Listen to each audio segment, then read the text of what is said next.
আসন্ন ত্রয়োদশ জাতীয় সংসদ নির্বাচনে গাজীপুর ৫ আসনের পুবাইল বারিয়া ইউনিয়নে ১১ দলীয় জোটের দাঁড়িপাল্লার সমর্থনে এক পথসভা অনুষ্ঠিত হয়েছে।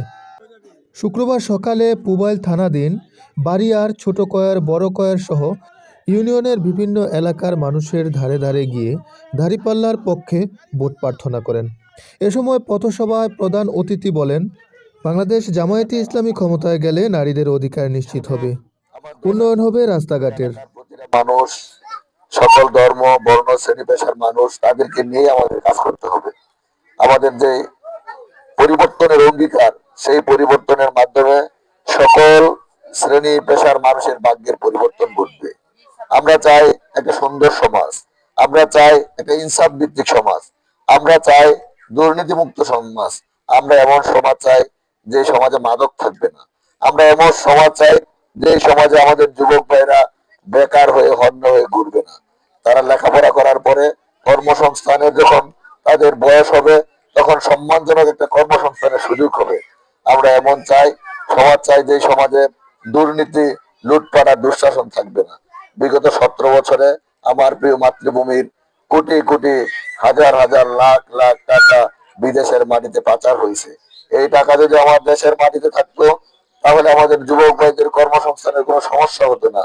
আজকে আসতে গিয়ে দেখেছি অনেকে চিকিৎসার অভাবে দুঃখে দুঃখে মরছে, অথচ যারা বড় নেতৃবৃন্দ, রাজনৈতিক নেতারা হলে তাদের ঠান্ডা কাশি হলেও তারা শ্রীলঙ্কা চলে যায়, মালয়েশিয়া, তারা চলে যায় সিঙ্গাপুরে, তারা চলে যায় ভারতে চিকিৎসার জন্য।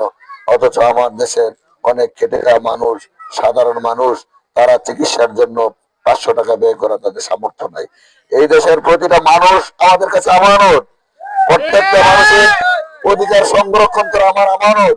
আজকে আমরা লক্ষ্য করছি অনেক ছেলে মেয়েরাই যারা ক্লাস 8 এ 9 এ পড়ে, টানাটানির মধ্যে পিতা মাতা অনেকে নুন আনতে পান্তা ভরায়, সে তার বই কিনতে পারে না, কাপড় দিতে পারে না, জুতা দিতে পারে না, তখন ছেলে মেয়েরা লেখাপড়া বাদ দিয়ে দেয়। অনেক সময় বলে যে বাবা, গরিব মানুষ, কিভাবে লেখাপড়া করবো, আমার সাথে কাজে লেগে যাও।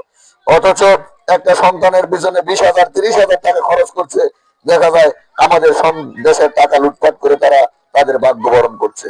আমরা এমন একটা সমাজ করতে চাই যে সমাজের প্রতিটা নাগরিকের ন্যায্য অধিকার নিশ্চিত হবে, তাদের চিকিৎসা সেবা হবে, স্বাস্থ্য সেবা হবে, তারা শিক্ষায় সুশিক্ষিত হবে।